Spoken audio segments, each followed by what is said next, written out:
Hey friends, welcome back to Artists of the Way. I'm John, the host. Today we're going to invite back on my friend Nate Knobloch. He's going to talk to us about his work as a graphic designer, what artistry there is in that. Some of his, I was going to use the word attempts, that's the wrong word, his recent work starting out doing some illustration and exploring that art form. And then we're also just going to talk generally about excellence in art, about joy in art, the way that we're enabled to just play and experiment and try different things. And as always, how we can see God in all of that. It's a super fun episode. I had a lot of fun chatting with him, and we talked about a lot of really rich things. So I'm super excited. Thanks for joining us. So, how are you doing? Doing pretty good. Good. How's life? What's new since No, it hasn't been a year yet since we had you on the podcast. When did you start the podcast? June-ish, I think. Okay. So, I mean, we're getting kind of close. Mm-hmm. Yeah. What episode? You guys were the second one. Yeah. Mm-hmm. What number are you up to now?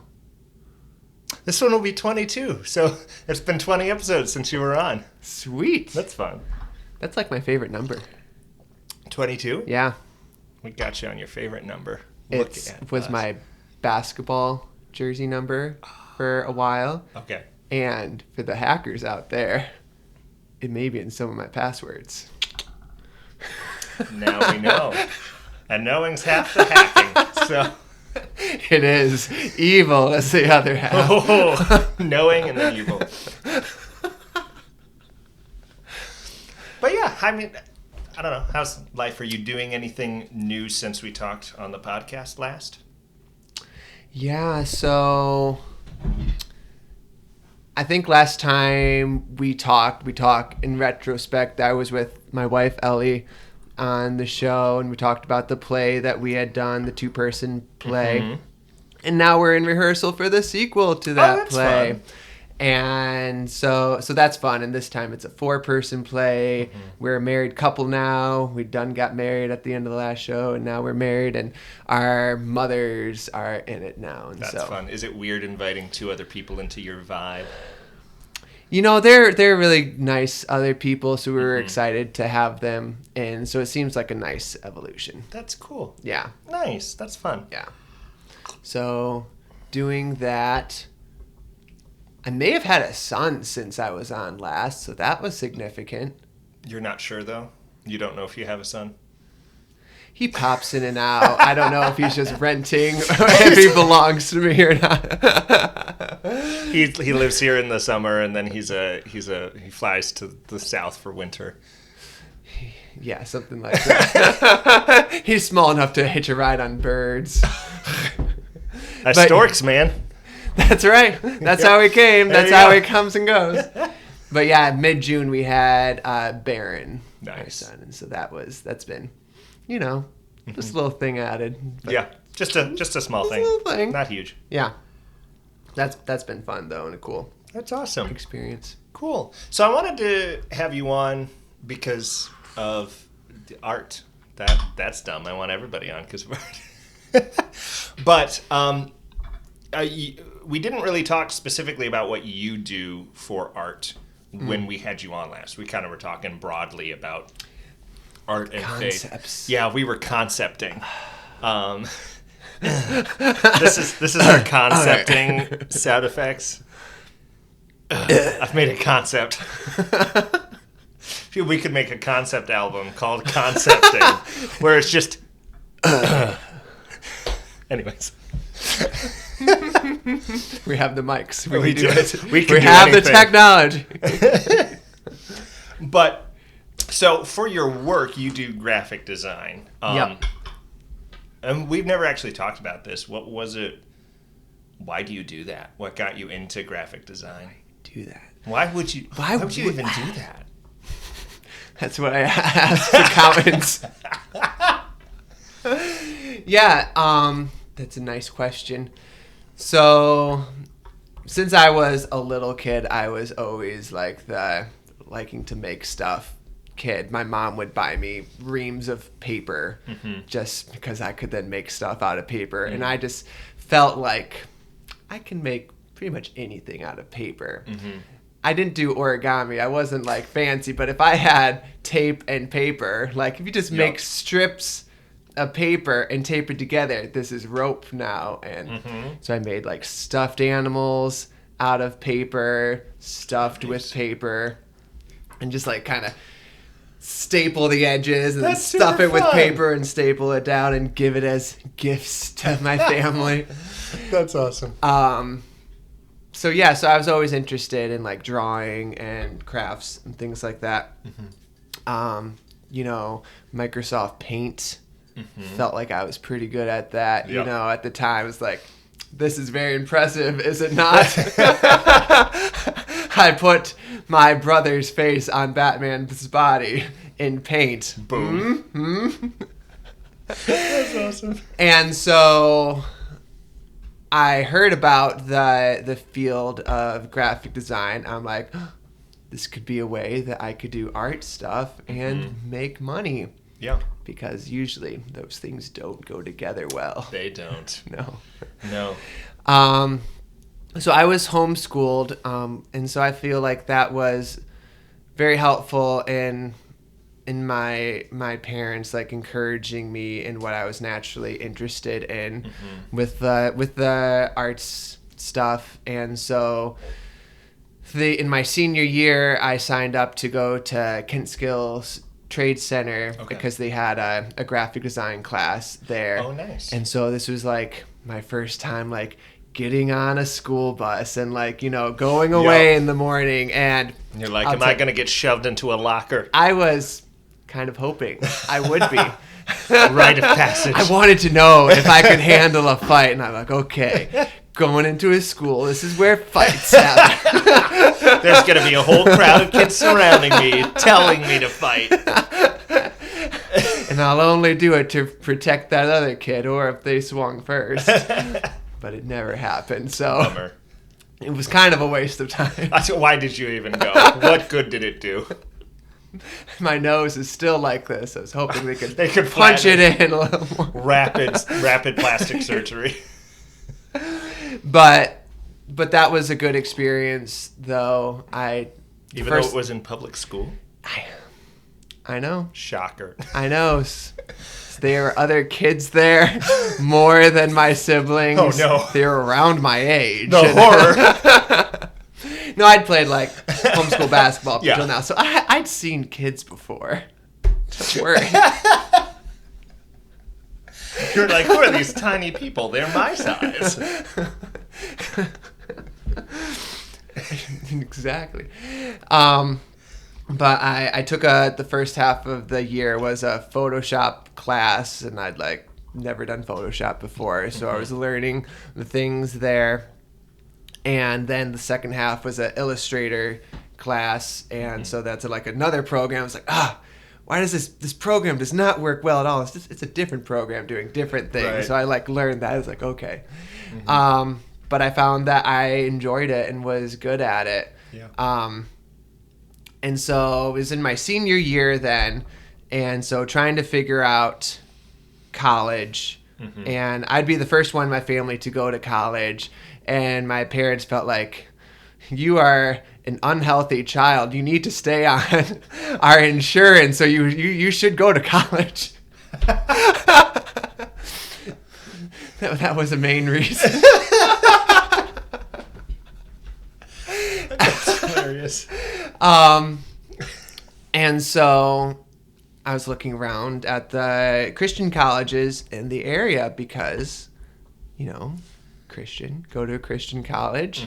That'd be a good, as you do thing. And so looked at, there's a lot of them in the area, and I applied to some and I got in, but like none of them really had like a graphic design degree.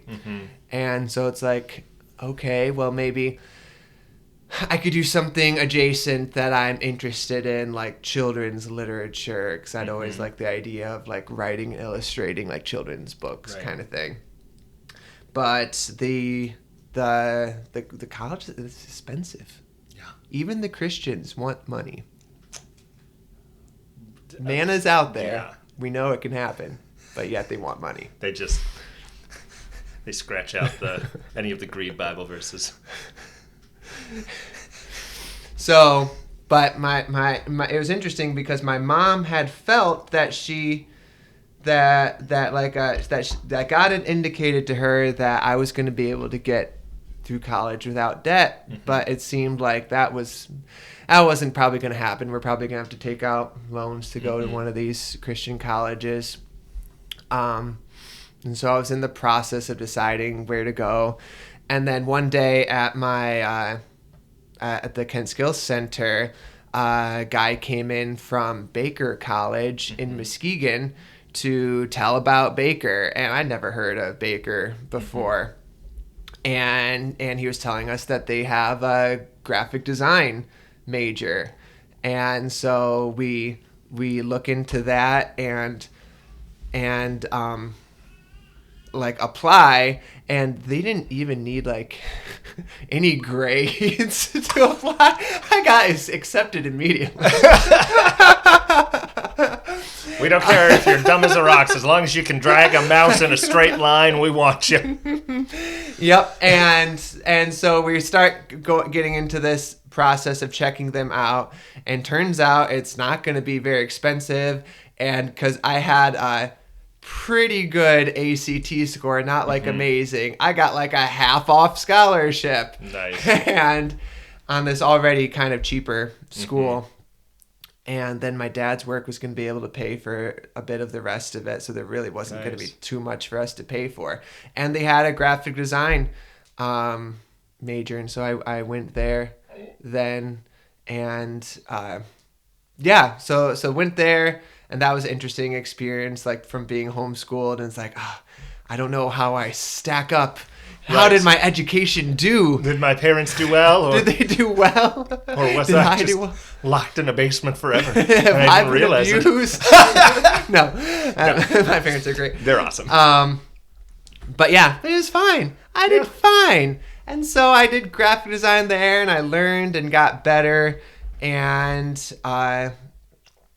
really, really enjoyed that. And so then I got into the field. That's awesome. Yeah. So you used to work at the GR Symphony. Was that your first design job, or did you have something before that? I had kind of a part-time job doing some design things. The position was kind of made for me at a place, and most of the things I did weren't really needed or didn't see the final light of day, it seemed. And so it was the kind of this like eccentric rich owner of the company hired me, and it was kind of a weird experience, but I got some experience though.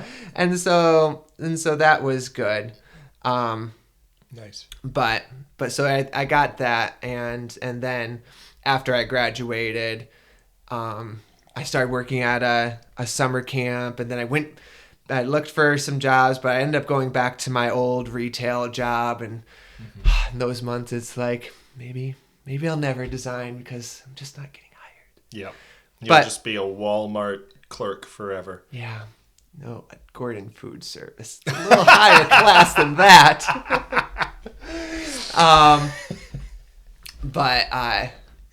But yeah, I did get then a job at the Grand Rapids Symphony, and it was really cool because one of my projects in my portfolio was a college project where you had to like redesign an event, and my partner's event was the summer Grand Rapids Symphony series, Picnic Pops. And so like awesome. I was able to show the Grand Rapids Symphony when I interviewed, look at, I've already designed for you virtually. This is what I've done, and I did it better. And a couple of years later, I got to use that design for like That's that event. Cool. So it was like, that was kind of an emotional experience. I'm like looking at the printed poster that has like elements. I'd made it better, since since school, a little bit better. But like emotional, like, oh, look at what you've done, God, so and cool. stuff. And like the whole thing, like just God getting me to the place of getting to go to school and like leading me through the desires and skills that He put me in. Just very beautiful to see how He does that. Like how He can put skills and desires into your heart, and then along the road you're like, I don't know what I'm gonna do with this or how this is gonna work out, but then he like finds a way. That's super cool. Yeah. And now I work at a marketing like PR firm in Holland, and that's really nice. That is cool. You guys just won an award recently for something that you did. Yeah. I don't know how many other people applied for that award. But you still won an award. We got second. That was very satisfying, though. It was for a website, and I designed illustrations for the website, and it was like the first things that I had like illustrated for my work like that. And my work's really nice in that they encourage professional development, and they even like will pay for like courses. Yeah. And so they paid for a couple illustrating courses for me, because most of what I do is design, but I like have a passion for illustrating, but I don't have a ton of experience in it. But they paid for a couple courses and then like gave me the opportunity to use it, which is really cool. Where do you feel like, so, because now shifting to the illustrating thing a little bit, because you've been dabbling in that a lot the last year through your job and then outside your job. I think we even mentioned last time on the podcast that you and Ellie were working on a book together and you're illustrating that, which I'm excited for. I've seen some of the stuff you've done, and it's been cool to see you kind of stretch your legs in that. Where do you think that passion for illustrating specifically started? You know, I think a big influence for me was Dr. Seuss. His books were so full of imagination, and you could like see in the illustrations like how they did it. They were line drawings and colors, and usually only like a few different colors on the page that were just reused. And it's like I can see this, and it's like I can almost like I could imagine replicating something like this, but he had such imagination, and that is something that I like about illustration, is that it can put a little window, if you will, into the edge of reality that helps you see that there's more to our current things that we're seeing in this world, but that reality is bigger. They're like, there's a spiritual realm, and there's more out there, and even in the world that we have, there's wonder implanted into the world, and sometimes it takes the focus of illustration to bring that out. So those are things that I really resonate with about it. Yeah, that's awesome. What is it like, and this is a question both just with illustrating as you've been working on that and then graphic design.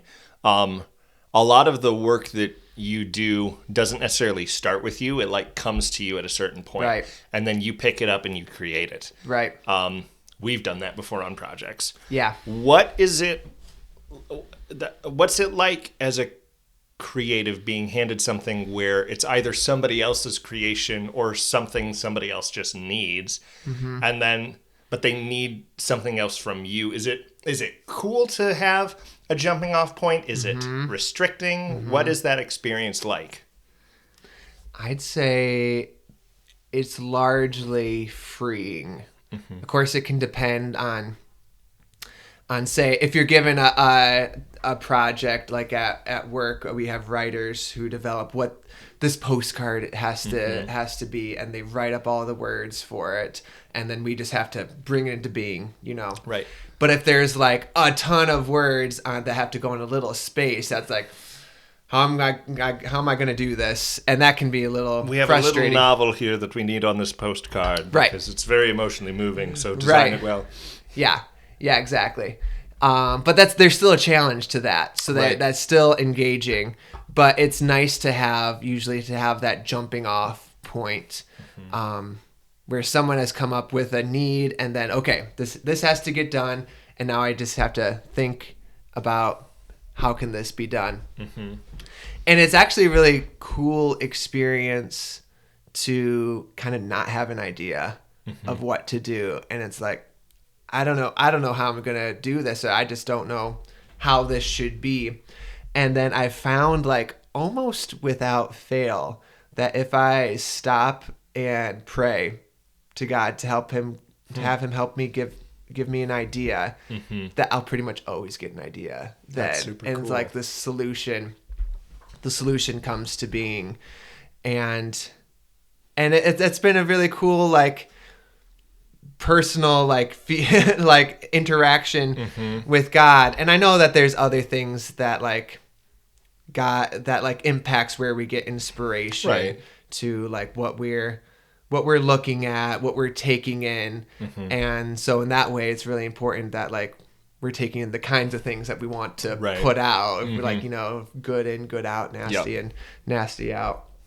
But I have really felt like God has, like, answered my prayers, and then, like, something appears in my head, and I can, like, see it and, like, rearrange it maybe in my head. Okay, that will work, sort of thing. So that's cool. That's super cool. Do you feel like that kind of engagement with God is something that you do with pretty much every project, or do you feel like it's specific ones where it's like, this is one where I've got to tap into God? It usually feels like the latter. Maybe it should probably be all of them, but some of them are like, oh yeah, this is just simple. I know what to do for this, basically. Which, I mean, maybe it's kind of fair that we are set up with tools and experience. Okay, we just kind of know how to do this, or it's pretty straightforward. But sometimes I, like, don't think of it as soon or as often as I should. Oh wait, what about that thing that always works? Could try that. But along that lines of, like, God and design, it's kind of interesting that when you're designing, I don't know if you feel this way about when you're writing or doing your art, even acting, that it can feel like there's already, like, an essential made version of this thing out there, and I'm trying to align my pixels to meet that thing that already exists. And that may be overstating it. There's probably more grace involved of it. It doesn't have to be just like this or that, but it's like, no, it would be best if, like, these things were aligned, because it's good for things to be aligned here, or there to be a little sploosh of creativity on the side here, because that would be good for that to be. So it feels like you're tapping into what's, like, the platonic good of this design. No, I definitely think that's true. I've definitely felt that with characters, where it's like, I feel like I'm trying to find a specific thing in the character that I know is real. I've had that for sure with when I did Mary Poppins and Hamlet. I know both those characters, it was like there was some essential thing that I was, like, aiming for that was a little bit different than what had been done before, but I was like, it feels like this is the thing about this character. And I feel like, I think it was Michelangelo, there's some sculptor who's like, I'm not creating it, I'm really just freeing the person from this rock. They're already in there. Yeah, exactly.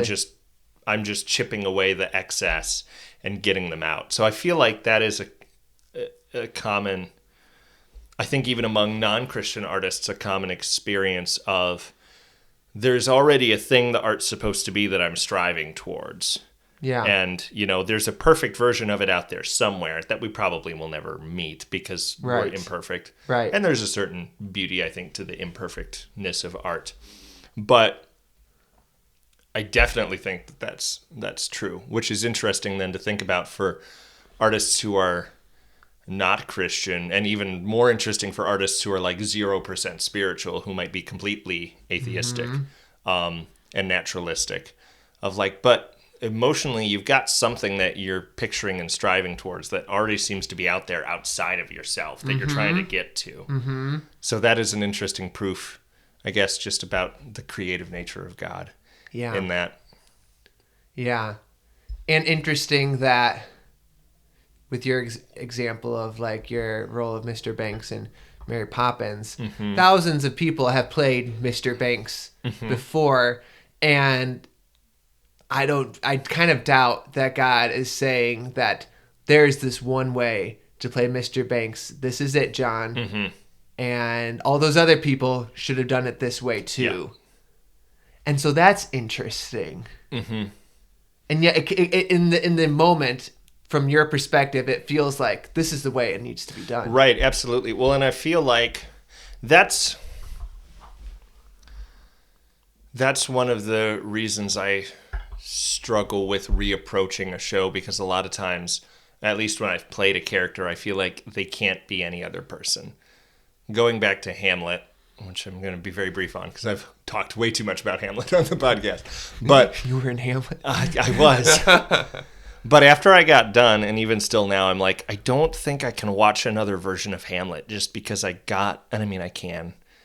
But I don't want to, because I got so familiar with that character more than most characters I have, to the point where I'm like, if I watch another version, that's just not going to be that person. And Shakespeare is so ambiguous, where I feel like the performance makes the character a lot of times. Right. And of course, they're probably doing a fine job. Right. Like, I don't think... But you probably feel like someone is walking around in your person in their skin. Right. And I don't think that my choices as Hamlet or as Mr. Banks or any of the characters I've played are necessarily more valid interpretations or ways to do it, but they do just seem like the right ones. But then I've also had shows where I've revisited the same character several times in like a couple years, and like they change and grow still too, and it's like, oh, this character's kind of different from when I started out with him. So that isn't always a static target. No, because even with this play that I'm in rehearsal now, we did a read through and I recorded it to help me memorize the lines. And was on the way back, I was saying, I feel like I said those lines just how they needed to be said, you know. But now, as I'm listening to them now, the recordings, it's like, no, that's not how it should be said. And so there may be a little bit of, in the moment, it can be like, yes, this is the thing. And then with more experience, it's like, well, maybe not. And I've definitely had that with the design. When I look at the stuff I designed last year, it's like, oh, that's a little embarrassing. But at the moment, it was like, yes, this is the thing. And so that's kind of interesting, and maybe should be a little humbling that like, maybe we don't need to be too precious of like, this is how it has to be now in my art. But there still seems like there's something there of unlocking a piece of art. Like I think so. About. And I think like talking about that, like looking back and being like, oh, I kind of wish I'd done that better or differently. I think I have that. Like, Jesus is a character where I'm like, dang, looking back, I definitely could have done that better because I was 17. And if there's any character I should have been at my best at, it's Jesus. But I can't believe you didn't 100% nail that. Should have been perfect. Fully sanctified. Yes. But that doesn't mean that what happened in that moment was bad. It was good for that moment. There was I'm not going to get too in the weeds on this because it's a little personal, but there was like a spiritual thing, just like a theological discussion Shay and I have been having about like ways that like Christians or the church are approaching some things. And there was a book that I had read that at this point I don't really think is necessarily the most spiritually healthy book for helping people to grow in a healthy, God-like life. But at the time that I read it, it was very helpful for me. Sure. Which is strange because I'm like, ooh, okay, so that did definitely help me in that season. But now I'm kind of unpacking, and I'm like, a large majority of this now I probably wouldn't recommend that book to somebody. Right. I think it says some very unhelpful things spiritually. And yet God used it. And so I think there's value to, even if looking back, the thing may not be as good as you thought it was with the rose-colored glasses in the moment. Right. Even with art, most people hate to watch themselves or look at their work, but God still used it in that moment for something. Yeah. And that's more important than our art being perfect all the time. It's like we're just these little people playing about and stuff, and like, yes, this is perfect. Woo-hoo! And like God's up there, and like that's nice. But I'll keep growing you and stuff. But he's not beyond using the imperfect to do his work, which makes me think of in Screw Tape Letters. I think Lewis says something like that in the voice of Screw Tape, that like, the enemy God is so unfair that he uses even like stuff we do or stuff to bring about his good and stuff. It's like, so unfair. It makes me think of a sentiment that two people have said, but in very different contexts. One was one of my former acting teachers, Dan Dupras. He always calls acting playing. He's always like, let's come up and play. Which has been very influential for how I view acting. If you take an acting class with me or are directed by me, you will see that influence, because I'm very much like, okay, it's a playground that you're stepping into. And then likewise, my priest has said a similar thing about the Christian life, not in so reductive or flippant a way, but he's like, we're saved already by God, and we're brought into this Christian community, and now we just get to play with what the Christian life is, in the sense of like, let's figure it out. Let's work our salvation. Not in an irresponsible way, but like we can afford to stumble because Jesus is there and will pick us up. Right. Not So in an irresponsible way. Right. But like, it's not like the stakes aren't ultimate if we make a mistake. Right. Like we are allowed to joyfully walk through and be like, let's try this thing. And if it doesn't work, God can still use that and move along and be like, this is actually a little closer to the life that I have for you. Right. And move us that way. But it doesn't mean we have to be petrified of being like, that might not be the exact perfect step that God wanted me to take. Right. Like, because like the example of your book, God used that at the time. Maybe there was a better book out there that you could have read at that time. But we'll work with this. Yeah. That just kind of paints a cool picture of God, like a kind of a lightness and joy. God's the ultimate improv comedian. I mean, I better not disagree. Or God will come down here and be like, do you want to go? Let's have an improv off right now. This mic, sit on a stool, take a swig of water. And then it's you and God in an improv battle.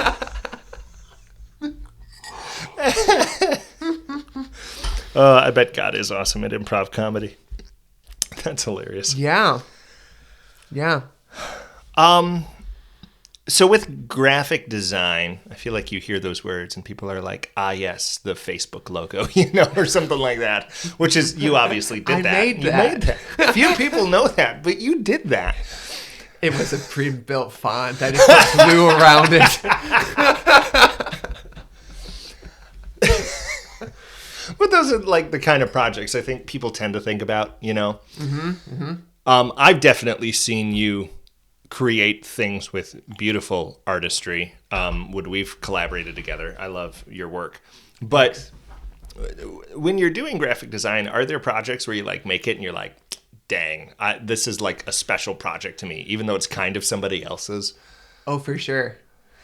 I don't actually hardly ever make anything for myself. So it is like you asked earlier, it's really helpful when people give me something to make. Otherwise, I wouldn't make anything.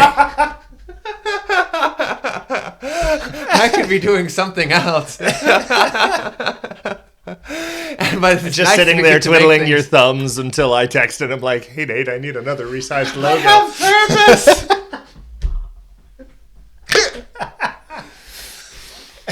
Yeah, but it's like you asked earlier with Ellie and I are working on a book. My wife Ellie wrote a book in poetic form, a children's book, which is really beautiful, and it's been a great pleasure to work with her because she's my wife and stuff, and I've kind of been alongside of her when she's making the story, and I can have a little input. But then we knew I was going to illustrate it, and we had an evening where we just sat down and like circled, okay, these illustrations are going to be in one page. What's the picture going to be?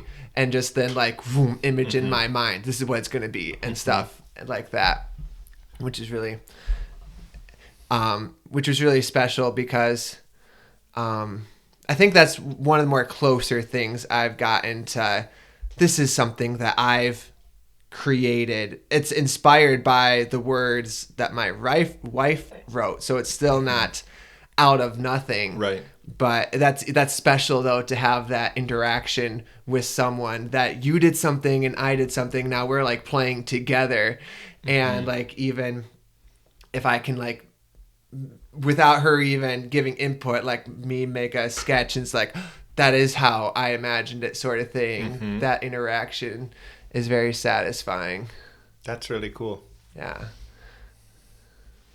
That's neat. I don't know if that answered the question. Kind of.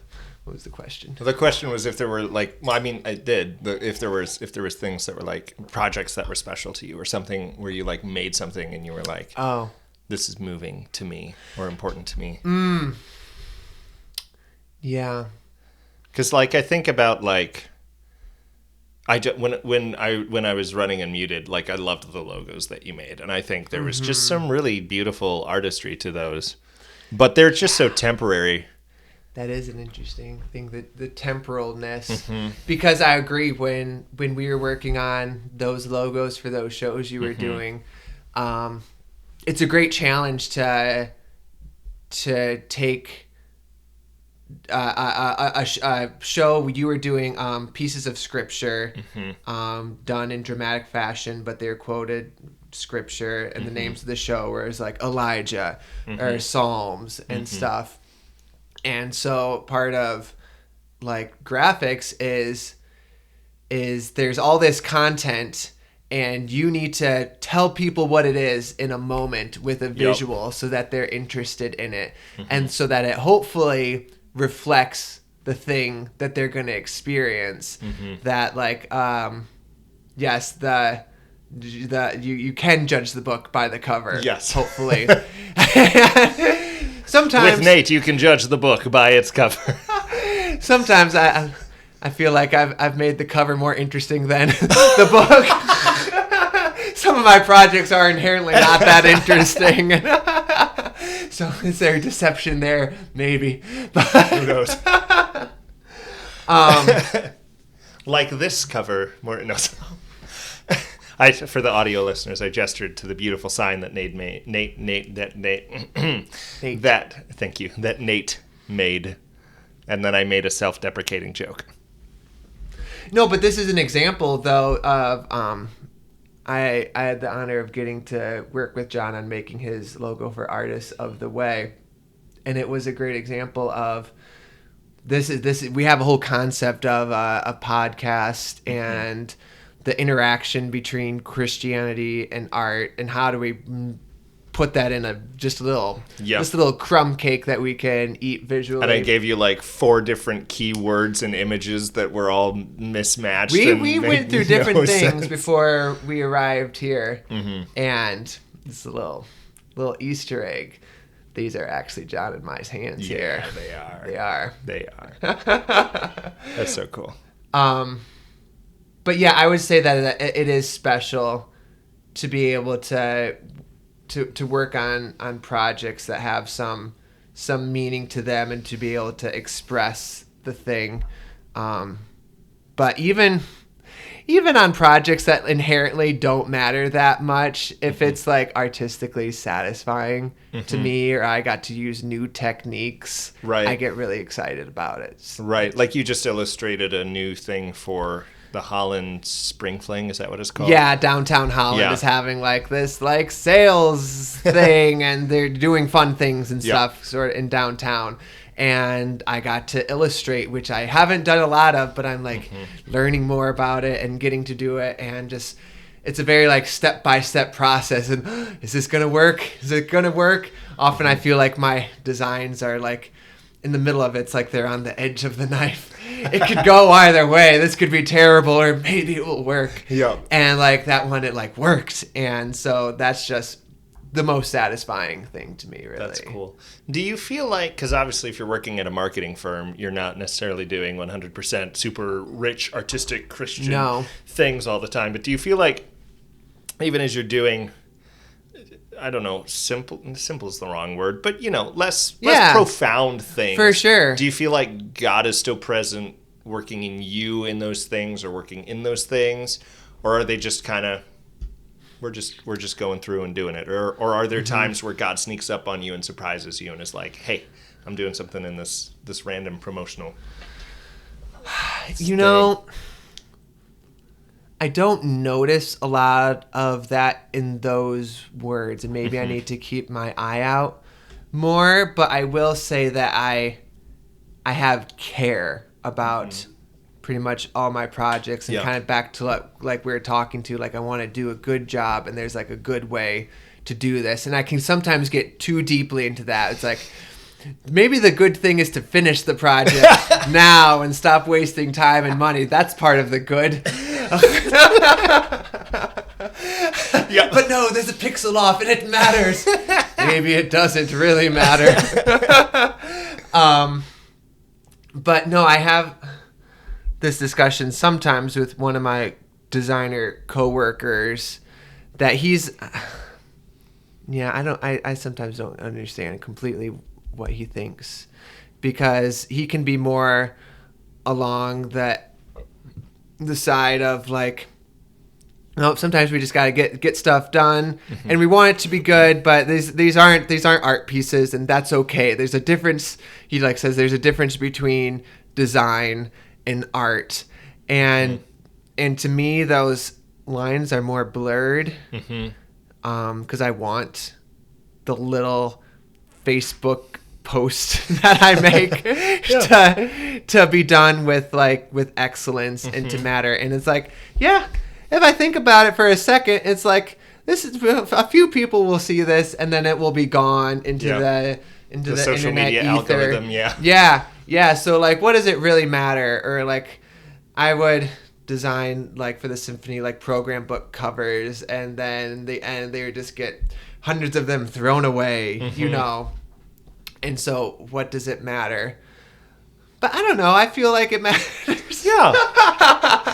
And I think that, I mean, about design specifically, it can give people a little bit of spark of there's life in the world, and someone put thought into what this design is, and they're trying to bring some life into this things we see, because we look at design things all the times, advertisements, billboards, social media. We look at them a lot of times more than we look at God's creation, really. Right. And probably we look at that stuff too much.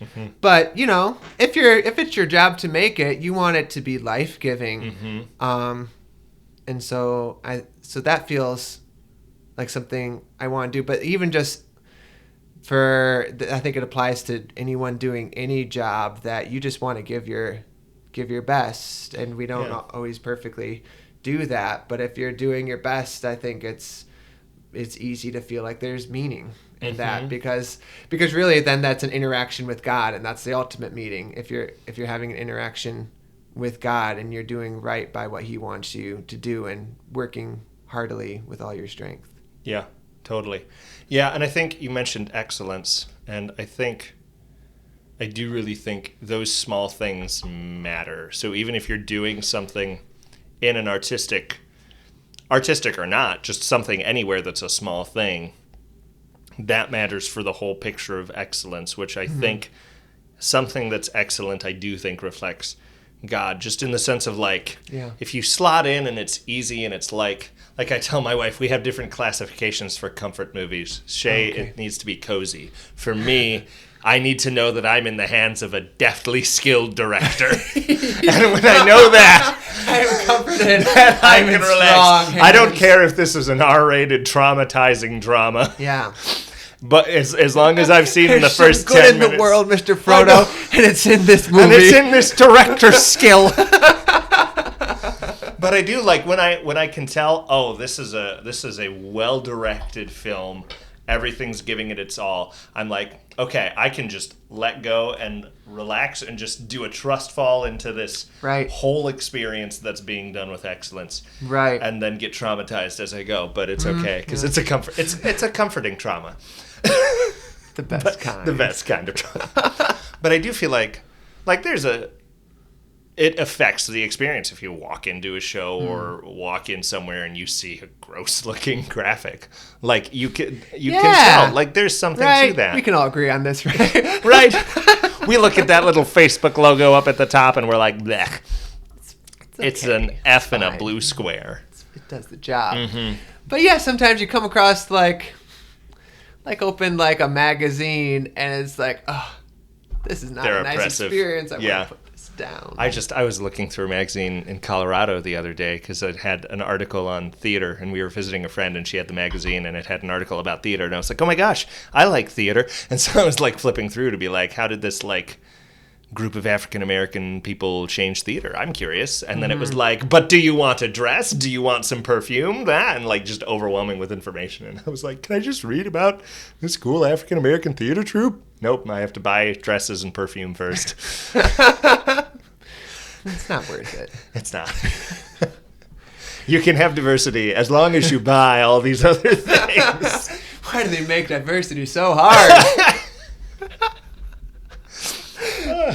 But that is an interesting thing to think about. Like, is there a spiritual impact on a little thing that may not be noticed?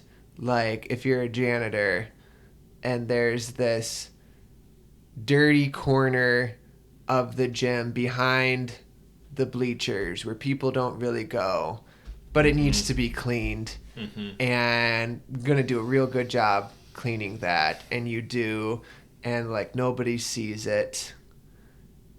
What does that matter? Yeah, I would assume it's at least pleasing to God. Right. And I'm being hypocritical in saying this because there's definitely things at my job that I skim the corners on, you know. Sure. But like I think about when you're watching a show and there's a great ensemble and you're like, wow, the whole world of this show is like perfectly put together. Yeah.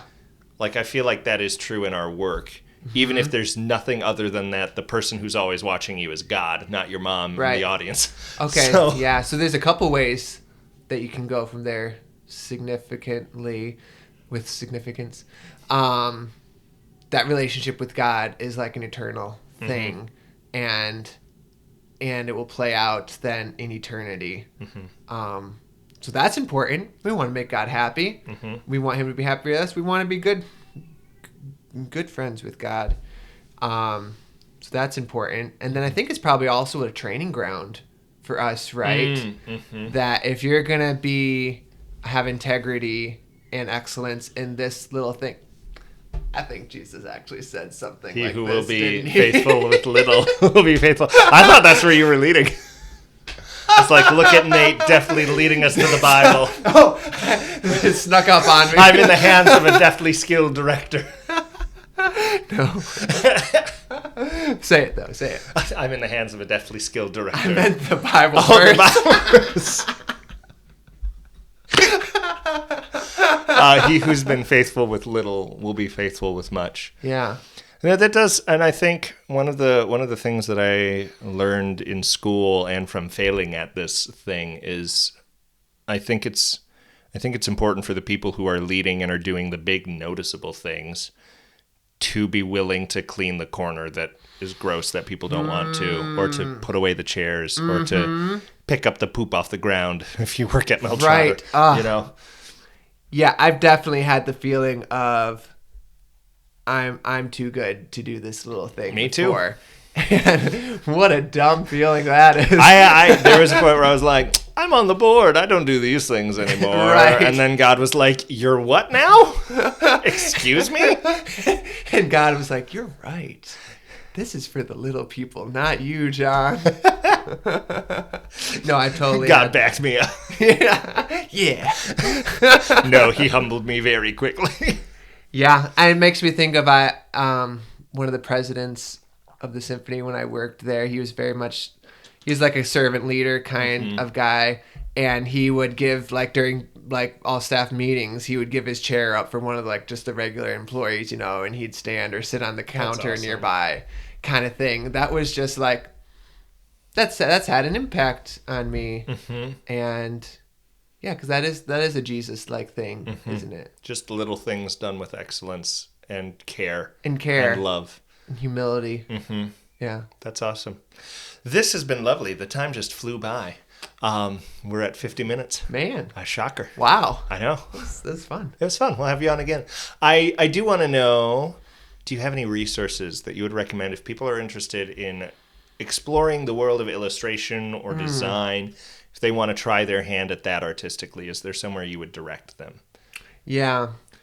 That's a good...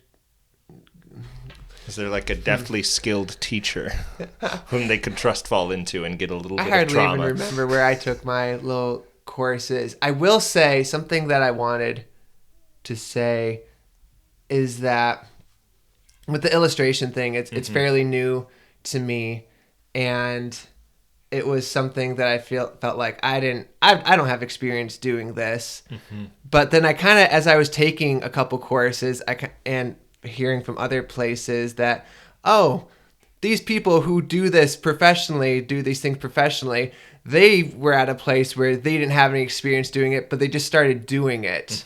And then they become these great professionals. Yeah. And that's been a helpful thing for me, is like, I guess I can just start doing it and learn more as I do it. And so kind of fighting off that imposter syndrome a little bit, because I feel like everybody has that imposter syndrome. Yeah, totally. That this is for the people who have trained or taken lots of classes or have notebooks full of, they were always great drawers from a kid and stuff. And so they're the ones, it's too late for me.